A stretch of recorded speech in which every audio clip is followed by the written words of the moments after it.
Hello friends, welcome to Jenny cooks. Friends, இன்றைக்கி noodles நம்ம road சைடெலாம் வாங்கி சாப்பிட்றோம் இல்லைங்களா? அந்த நூடுல்ஸ் எப்படி பண்ணுறதுன்னு பார்க்கலாம். வீட்லேயே நம்ம மசாலா அரைச்சி நம்ம செய்ய போகிறோங்க. நம்ம ரோட் சைடெலாம் சாப்பிடும்போது ரொம்பவே நல்லாயிருக்கும். நம்ம ரெஸ்டாரண்ட் ஸ்டைலில் ஏற்கனவே நான் போட்டிருக்கிறேன். அதில் அந்த சாஸ்லாம் போட்டு செய்வாங்க. நான் சிம்பிளாக தான் போட்டிருக்கேன். இந்த மாதிரி நீங்கள் ட்ரை பண்ணி பாருங்கள், ரொம்ப சூப்பராக இருக்கும். இதுக்கு மசாலா தயார் பண்ணிடலாம்.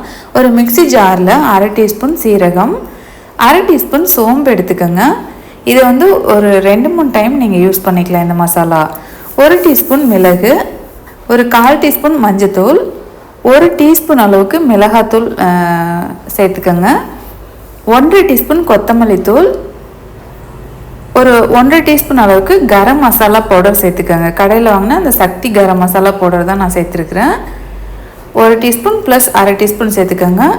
கொத்தமல்லி தூள் 1/2 டீஸ்பூன் சேர்த்துக்குங்க. ஏன்னா நாங்கள் வீடியோவில் காட்ட மறந்துட்டேன்னு நினைக்கிறேன். இப்போது மிக்ஸி க்ளோஸ் பண்ணிவிட்டு நல்லா பவுடராக அரைச்சிக்கலாம். இது ஒரே டைம் யூஸ் பண்ணுறதில்ல, ஒரு 2-3 டைம் நீங்கள் நூடுல்ஸ் செய்யும்போது யூஸ் பண்ணிக்கலாம். இதே மாதிரி நூடுல்ஸ் ரெசிபி நீங்கள் ட்ரை பண்ணி பாருங்கள். அந்த ரோட் சைடில் கிடைக்கிற நூடுல்ஸ் மாதிரியே ரொம்ப நல்லாயிருக்கும். இப்போ நல்லா பவுடராக அரைச்சாச்சு. இது அப்படியே ஒரு பாத்திரத்தில் கொட்டி ஆற வச்சுக்கோங்க. நல்லா ஆறினதுக்கப்புறமா ஒரு டப்பாவில் போட்டு ஸ்டோர் பண்ணி நீங்கள் வச்சுக்கலாம். அவ்வளோதான், நமக்கு நூடுல்ஸ் மசாலா தயாராகிடுச்சு. நான் இன்றைக்கி எடுத்துருக்கிற பிராண்டு இது தாங்க. இதுனா டாப் லக்ஷ்மன் அப்படின்ட்டு இருக்குது. இது 1 kg நூடுல்ஸு. இது 4ஆக பிரிச்சுருக்காங்க. நான் ஒரு 1/4 கிலோ அளவுக்கு நான் எடுத்துருக்கிறேன். இந்த 1/4 கிலோ எடுத்திங்கன்னா ஒரு 4 பேர் நல்லா தாராளமாக சாப்பிட்லாம். அந்தளவுக்கு நான் எடுத்துருக்கிறேன். இதே நீங்கள் என்ன பிராண்டு நூடுல்ஸ் வேணாலும் நீங்கள் எடுத்துக்கலாம். இது ஒரு 2 லிட்டர் தண்ணி நல்லா கொதிக்க வச்சுட்டு அதில் 1/2 டீஸ்பூன் உப்பு, 1 டீஸ்பூன் ஆயில் போட்டு ஒரு 7-8 நிமிஷம் நல்லா வேக வச்சுருக்கேன். அந்த நூடுல்ஸ் அழுத்தி பார்த்திங்கன்னா நல்லா வெந்திருக்கணும். அந்த நூடுல்ஸ் பாக்கெட்டில் 5 நிமிஷம் நீங்கள் குக் பண்ணால் போதும்னு சொல்லுவாங்க. அப்படிலாம் வேகாது. அதனால் இன்னும் ஒரு 2-3 நிமிஷம் எக்ஸ்ட்ராவாக நீங்கள் வேக வச்சுக்கோங்க. இப்போது அந்த 2 லிட்டர் தண்ணிக்கு 1/4 கிலோ நூடுல்ஸ் போட்டு நான் வேக வச்சுருக்கேன். இப்போ தண்ணி நல்லா வடிகட்டி எடுத்துக்கலாம். வடிகட்டினதுக்கப்புறமா மேலே சும்மா 1 லிட்டர் போல் நல்லா பச்சை தண்ணி ஊற்றிக்கோங்க. அப்போ தான் அந்த நூடுல்ஸ் ஒட்டாமல் இருக்கும். இப்போ தண்ணியில் நல்லா ட்ரை ஆனதுக்கப்புறமா ஒரு பாத்திரத்தில் கொட்டி நல்லா பரப்பி விட்டு ஆற வச்சுக்கோங்க. இந்த மாதிரி பண்ணும்போது நூடுல்ஸ் நமக்கு உதிரியாக கிடைக்கும். அது அப்படியே இருக்கட்டும். இப்போ நூடுல்ஸ் செய்கிறதுக்காக ஒரு பாத்திரத்தில் தேவையான அளவு ஆயில் விட்டுக்கோங்க. அதில் 2 முட்டை நான் உடச்சி சேர்த்துருக்கேன். நான் இப்போ எடுத்துருக்கிற அந்த 1/4 கிலோ நூடுல்ஸ் 2ஆக நான் செய்ய போகிறேன். ஒட்டுக்காக செஞ்சோம்னா டேஸ்ட் மாறிடும். அதனால் 2 பாகமாக பிரிச்சுக்கோங்க. பிரிச்சுட்டு ஒரு 2 பேருக்காக செஞ்சுக்கிறேன். இந்த ஆயிலில் 2 முட்டை உடச்சி ஊற்றி நல்லா வறுத்துக்கோங்க. அதுக்கப்புறமா ஒரு பெரிய வெங்காயம் இது கூட சேர்த்துருக்குறேன். இந்த வெங்காயம் ரொம்ப நல்லா வதக்கணும்லாம் அவசியம் இல்லை. ஒரு அரைப்பாகம், அதாவது அந்த சில்வர் கலர் வந்தது வரைக்கும் வதக்கினா போதும். அனல் கொஞ்சம் ஹை ஃப்ளேமில் வச்சுக்கோங்க. அடிக்கனமான பாத்திரம், அது இரும்பு கடாய் இருந்ததுன்னா ரொம்ப நல்லாயிருக்கும்.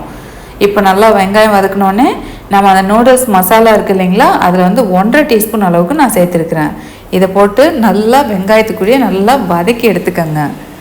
செமையாக வாசனை வரும். வேறு எந்த மசாலாவுமே ஆட் பண்ணல. உங்களுக்கு காரம் கொஞ்சம் தூக்கலாக வேணும்னா மிளகாத்தூள் ஒரு 1/2 டீஸ்பூன் எக்ஸ்ட்ராவாக இது கூட சேர்த்துக்கோங்க. இப்போ அந்த மசாலா பச்சை வாசனை போனோடனே ஒரு கேப்சிகம், ஒரு கை அளவுக்கு முட்டைகோஸ் நான் சேர்த்துருக்கேன். நல்லா சன்னமாக கட் பண்ணி சேர்த்துக்கோங்க. ஹை ஃப்ளேமில் வச்சுட்டு நல்லா வதக்கலாம். இதில் சேர்த்துருக்கிற வெஜிடபிள்ஸ் பார்த்திங்கன்னா நல்லா வதக்கி எடுத்துக்கோங்க. ஒரு அரைப்பாகம் நமக்கு வதங்கி வந்தால் போதும். ரொம்ப ஃபுல்லாக குக் ஆகணும்னு அவசியம் இல்லை. இது கூட நீங்கள் வேணும்னா கேரட் அல்லது இந்த ஸ்ப்ரிங் ஆனியன் இதெல்லாம் கூட நீங்கள் சேர்த்துக்கலாம். ரொம்ப நல்லாயிருக்கும்.